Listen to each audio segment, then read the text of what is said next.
আসসালামু আলাইকুম এভরিওয়ান। আমরা গেতেছি বর্তমান গোলপাড়া টাউনে একটা মোবাইলের দোকানে। বেসিক্যালি আজকে আমার হাতে আছে আমার ক্যাপ্টেন মিস্টার তহিদুল, ভাতিজা মিস্টার মহাত আলী, এমডি মহাত। আমরা সবাই গেতেছি, এদিকে তামাম বাতাস লাগছে। আর সব থেকে বড় কথা হলো এই যে সানগ্লাসটা দেখতেছেন, এটা হলো আমার, বুঝছেন? আপনারা সবাই জানেন ম্যাক্সিমাম ভিডিওতে আমি ব্লকে মিনি ব্লকে ইউজ করি তুলা মারতেছি। যাই হোক, তো এই একটা বস্তু না 3 দিনে মারামারি করতেছে। ওর ভাগে তাও হেলমেট পরছে, এর ভাগে তাও চশমা পরছে, কিন্তু আমার ভাগে আমার কিছুই পরে নাই। তো যাই হোক, ভিডিওটা দেখেন শেষ পর্যন্ত, কি মোবাইল নেই আর কি টাইপ বস্তু আমরা আজকে ই করে গল্পটা টাউনে গেতেছি।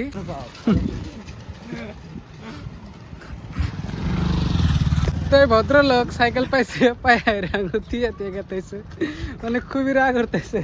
সাইকেল দিলে ওকে এই জোর করে নিয়ে গেল।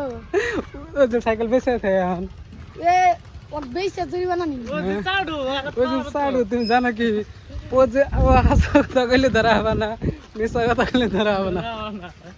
দেখ তোমার সাইকেলটা জানি না তো, তাহলে তোমার গেছে, তোমার সাইকেলটা বাদ দাও। আসা আপনারা যে জনশূন্য এই জায়গাহানি দেখতেছেন, এটা হচ্ছে পৃথিবী বিখ্যাত আইনাল বাজার। মানে আইনাল বাজারের বুগলি আঙ্গুর বাড়ি। সবাই কমেন্ট করেন ভাই আপনাদের বাড়ি কোনে, তো কই যে আইনাল বাজারে যদি চিনেন তাহলে আঙ্গুর বাড়ি চিনা যাবেন। কিছু টাইম পরে আমরা গল্পরা মেন টাউন পেয়ে গেলাম। এখন আমি বাইকটা পার্কিং করবো, কারণ ওইদিকে নিয়ে যাবো না, নিয়ে গেলে চালান কেটে দিব পুলিশে, তো দরকার নেই। হেনে পার্কিং করার জায়গা একটা পাই, আমি রেগুলার এই জায়গায় পার্কিং করি। তো আমি বর্তমান পার্কিং করতেছি। আর গাইস আমার সর্দি লাগছে পুরা, তার জন্য আজকে সারা রাত ঘুমও পারা পারি নাই। আর বর্তমান ভয়েসটা এরকম ক্লিনও নাই, ওরকম পরিষ্কার হইতেছে না, তার জন্য ভয়েসটা ক্লিয়ার দেওয়া পারতেছে না, তার জন্য দুঃখিত। আর এদিকে আমরা গেতেছি সামনের দিকে, কারণ যে দোকানে মোবাইল নেবার যাবো ওই দোকানটা ওইদিকে হাবিব মার্কেট একটা আছে, ওই জায়গায় যাওয়ার পরে মোবাইলটা দেখাবো আমরা। আজকে হয়েছে 18 তারিখ আর আজকে হয়েছে মঙ্গলবার। তাও এদিকে 2টা টাইমে পুরো টাউনে ভিড় বেজে রয়েছে, কারণ বর্তমান কলেজ খোলা আছে, তার জন্য খুব টাউনে ভিড়। এবং রোজার মাসেও টাউনে প্রচুর পরিমাণে গাড়ি চলাচল করে এবং মানুষও বহুত জায়গা থেকে আহা যাওয়া করে, তার জন্য ভিড়। এবং পুরা রোদ দিয়ে আসছিল, তার জন্য আমার শরীরটা অল্প টাইট ফিল হয়ে আসছিল, কারণ রোজা থেকে ঘোরাঘুরি করাটা খুবই কষ্ট। তার মধ্যে বাইক চালাইলে গলাটা হুকা যায়, আপনারা হয়তো সবাই জানেন যারা বাইক সাইক চলান। এইভাবে আমি আর তৈদুল রাস্তা ক্রস করে আসলাম, কারণ রাস্তা ক্রসের পরে ওই যে দেখতেছেন হাবিব মার্কেট, ওইদিকে গেলে গেলে আমরা মোবাইলের দোকানটা পাবো। তো মোবাইলের দোকানের ওইদিকে আমরা লাহে লাহে গেতেছি। যাওয়ার পরে অল্প টাইম পরে আমরা মোবাইলের দোকানটা পাইলাম, কারণ এই দোকানটা আমার চিনাকি, মানে এই দোকানের লগে আমার একটা ভালো একটা ঘনিষ্ঠ সম্পর্ক আছে।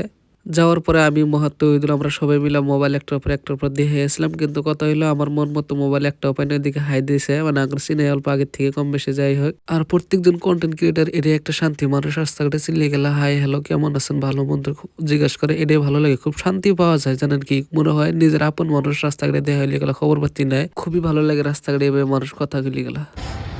কথা হলো মোবাইলটা নেওয়া হলো না, তাই না?